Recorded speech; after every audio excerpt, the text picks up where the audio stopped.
me, right? Oh, I'm sure that you do. When I was a youngster, I was Cindy Lou Who. Hello, Christmas, Christmas Day. How was I to know he was evil or crass? He gave me some water, then patted my ass.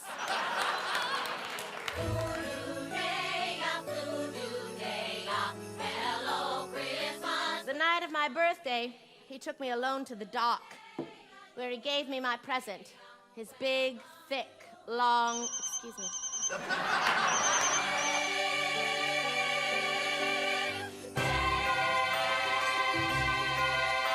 I'm sorry, is that word offensive?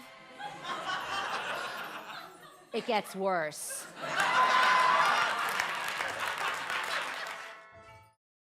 Good morning. Thank you for tuning in. Thank you, guys.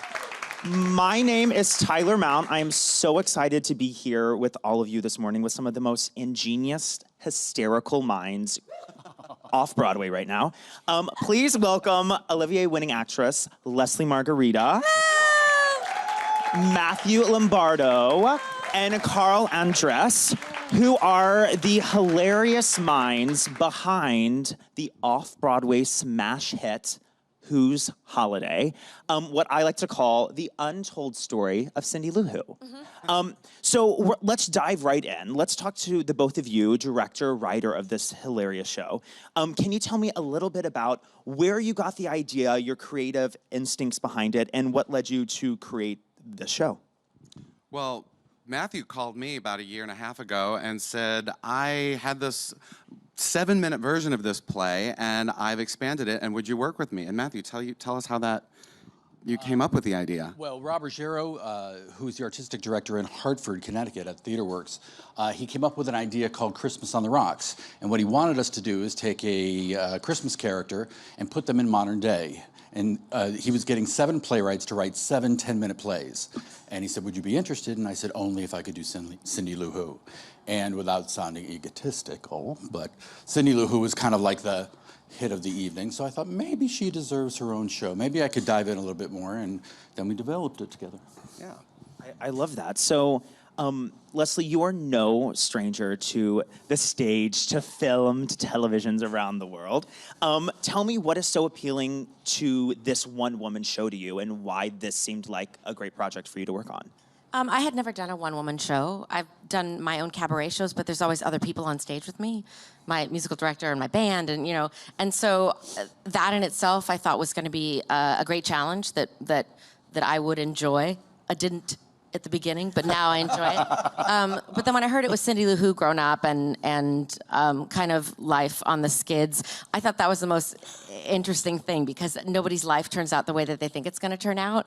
And so to tell this story of this iconic little girl who her world looks perfect, but then it just falls apart, was really appealing to me, because I like seeing like the reality of how things really are. And so I just thought, and then I read the script and it was hysterical, and I was like, I'm in. Right, so people who haven't been lucky enough to see the show yet, the entire show is in quote-unquote Dr. Seuss couplet rhyme, right? Which is incredibly difficult, I imagine, to write that way, but gives it 100% of its humor. Can you tell me a little bit about what audiences should expect when they come to see your show, if they don't know anything about Who's Holiday? Well, I think you can expect to laugh a lot, because Ms. Margherita is a comic genius. And she's a lot of fun, and she takes you on a wild ride through the imagination of Matthew in this show. And so it's a lot of fun, and she does speak in rhyme couplets, but she does ad-lib quite a lot as well. Yes, she does. Yes, she does. I do, which is the most fun. The couplets actually was the hardest thing for me. I thought it would be easy. You thought that was going to make it easy, I did. I would go, I'll know what the next line is. No, if I mess up one word, I'm right, really I know messed up. A very common question that actors get asked, that I don't ask, obviously, but you typically get asked, how do you learn all those lines? But this show, specifically, I was like, if you mess up one word... I'm out. Right. But you were incredible, and another reason you should go see the show. So I have to continue and go on to my next question, which is, can we specifically talk about both of your creative process of bringing one of the most notable literary figures to life in this very, very creative and unique way. How did you do it? You know, when I saw The Grinch Who Stole Christmas, I was always fascinated by Cindy Lou Who, because here she is, she's 2 years old, she wakes up in the middle of the night, she sees this green man beast dressed as Santa Claus shoving a tree up the chimney, and he tells her some lie about electrical malfunction. She believes him, and I thought, if anyone's gonna be fucked up, it's gonna be Cindy Lou Who when she gets older. Course. And he's wearing no pants. Yeah, and he's wearing no pants. Just a really tight top. Right. And I really like writing women who have emotional problems. It's my thing. I love that. Okay, so I want to talk about something that made headlines in 2016, which... What could that be? Right, so I'll preface it by saying this. Dr. Seuss is one of the most iconic literary figures, especially in children's book writing. And consequently, his work is very, very closely guarded and protected, and probably rightfully so. In 2016, you made headlines, at least on Playbill you made headlines, right? Whenever you got served a cease and desist for your original off-Broadway production from Dr. Seuss, from not the Dr. Seuss, but Dr. Seuss Productions Enterprises, saying that you were infringing on their copyright. Not only did you fight this battle in a New York court, but you were victorious and you won. Can you tell me a little bit about that entire process and why you think this project was worth fighting for and how you ultimately succeeded in your battle? You know, originally I wasn't sure I was going to fight, and you know, without Carl by my side for the last year, I don't know how I would have survived it. He was there every day, going through it with me. So, thank you. You're welcome. Worth it. It was strange because they didn't even read the script, and they sent a cease and desist letter to myself, to Carl, To me. to Carl, To you. Like, step off. yeah, to the general managers and to the Schubert organization who owned New World Stages. And so I got a call from Bob Wankel, who's a friend, who's the president of the Schubert organization. He said, I have to send you a termination notice. And I'm like, please don't do that, please don't do that. He's like, if it was just me, it'd be fine, but we have to take care of our organization, because they were threatening to sue the Schuberts. Of course. So I went into a downward spiral as I watched them taking down the marquee, and then we talked about it, and what did we say? Well, you are surrounded by a brilliant legal team, Yes. and you with the production council, you recommended a couple of different ways you could go about this, and you found Jordan Greenberger, who was sort of a young, up-and-coming intellectual property attorney who was like, you have a case for fair use. And then you went, and it was a long process. And it's a huge win for parody, for fair use. Absolutely. And for, I think, artists everywhere, because, you know, before me, there was a case about 3C. You remember the play 3C? David Ajmi. David Ajmi. And he won. They did the same thing to him. That was a parody of Three's Company. Three's Company. Right. And he was victorious. With the advent of the new Friends movie, the new Friends show, or Spamilton, I think this is becoming more and more prevalent, and it's clear that audiences really, really want content that are satirical in nature, especially about characters and shows that they grew up with, that they love, and they're commercially successful. So I applaud you on your effort to bringing great art to the New York community. So congratulations on taking down the man. Taking down the man. Yes, taking down the man. And it's not something, I mean, we talked about it for a long time. It's not something I wanted to do. I mean, who grows up and says they want to sue Dr. Seuss, you know? I certainly don't. I did not want to take that on, but I'm really glad that I did, and I hope in the future that this ruling will help someone who's going to have... I remember the day that you found out that we won. He called me up and he said, Jordan just called me and said that the New York Times called him and said that you won the case, and he thought it was a prank. He totally thought he was being punked. He said, some enemy really hates me. One of my enemies was screwing with me. And was like calling and pretending. Yeah. And then we got the email that said, oh my God, we won. So then it was like, hey, Leslie, we won. Where do I sign? Crazy, I know, crazy, because that was like September. That was September. Yeah. On opening night, we opened the show on November 28th, and I realized that our first day of rehearsal was November 1st. It was all in the same month. Yeah. Wow. Crazy.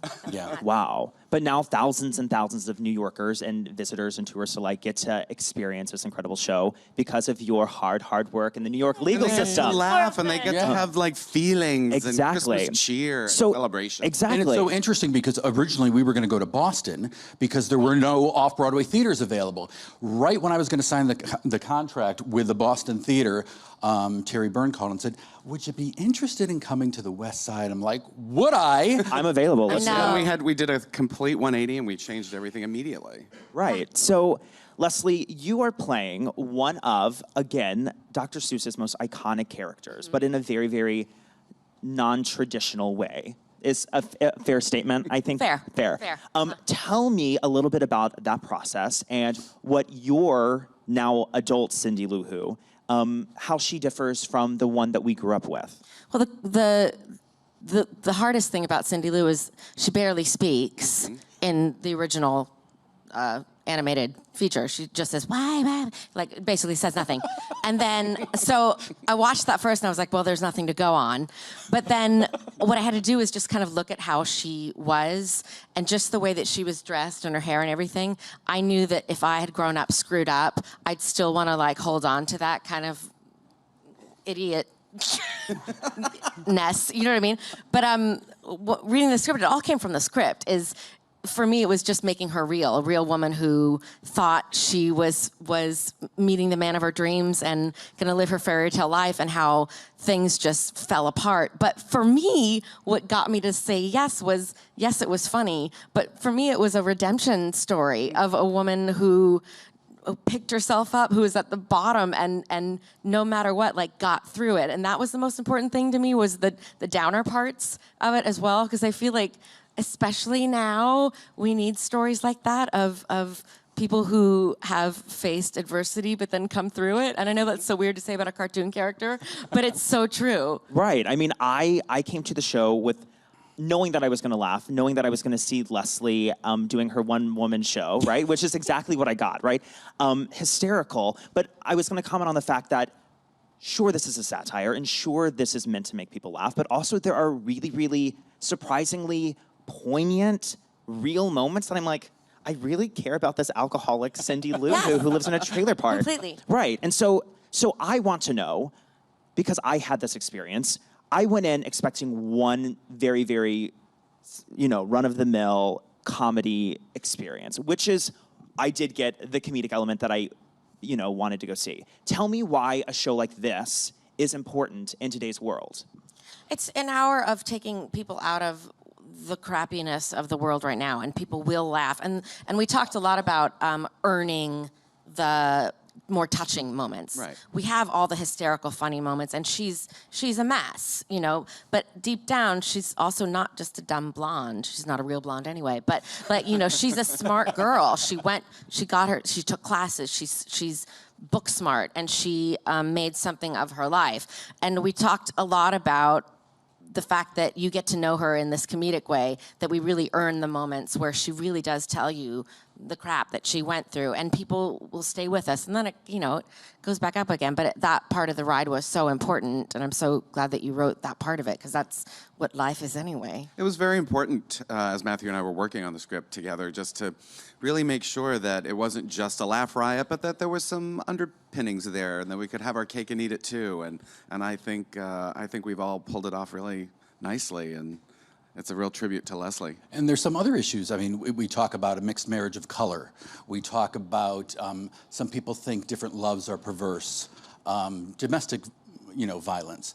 Cindy Lou Who was in a bad marriage, and she was abused emotionally and physically. And so when you're writing something like this, you want to be able to have the audience say, "Oh my God, that's me." I mean, or part of me, or I know someone like that, so they could relate. Right. So I'll open the floor up to everyone. What would you say has been the most rewarding experience of this entire journey so far? Getting through it, learning the whole thing, and then just at the end, just standing and seeing people cry, laughing, and then cry because they're sad, like in 1 hour, I'm the most proud of, I think. Yeah. What about both of you? I have to say, it's having you.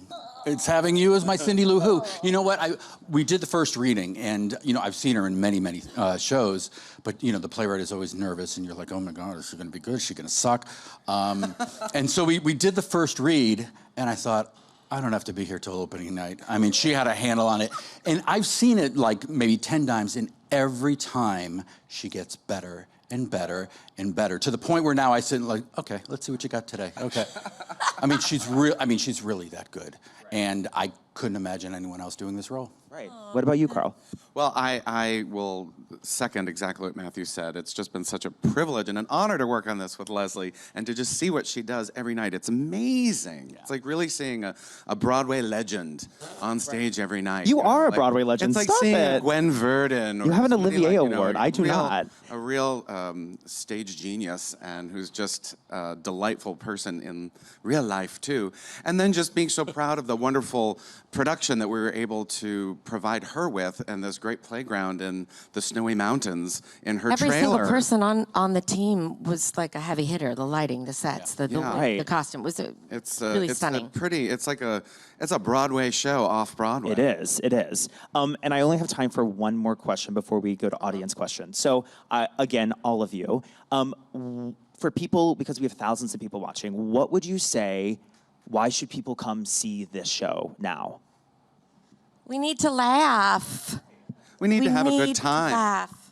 Right here at the holidays, it's a great time to just be reminded of what's important. And I think a lot of that comes clear when you're able to laugh at yourself and at other people. And also, for another important thing of your script was people get offended by everything nowadays. Yeah. And what that clip that you saw, I'm sorry, is that offensive? Well, it gets worse. And it is a great way it is offensive, I'm sure, to some people, but then you get over it in a way. I feel like I see audience members be like, and then they're in it. So that was important to just be like, here it is, laugh.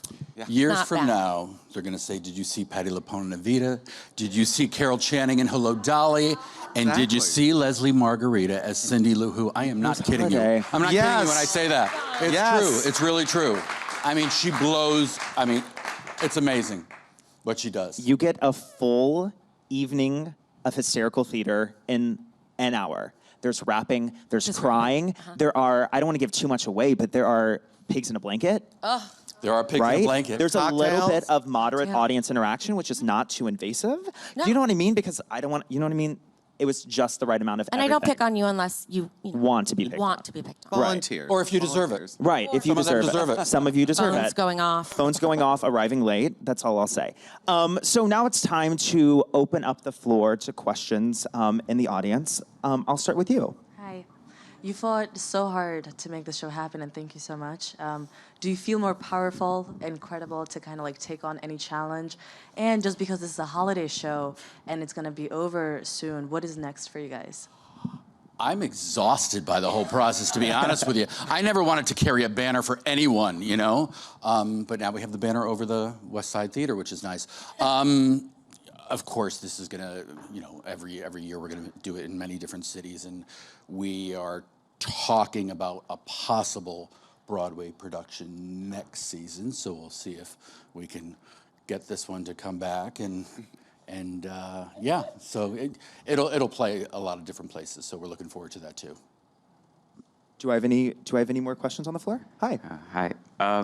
I was wondering what the decision behind having audience participation was, and have there been any crazy moments yet so far with audiences? Well, the Cindy Lou Who is throwing a Christmas Eve party for her friends, and so she sort of opens it up in sort of the tradition of television holiday specials where, Judy Garland looks at the camera and says, "Oh, you must be freezing out there. Come inside," into her living room, and that's sort of like what happens at the beginning of this show. So we're having a party. She's throwing a party, and that's where the participation comes from.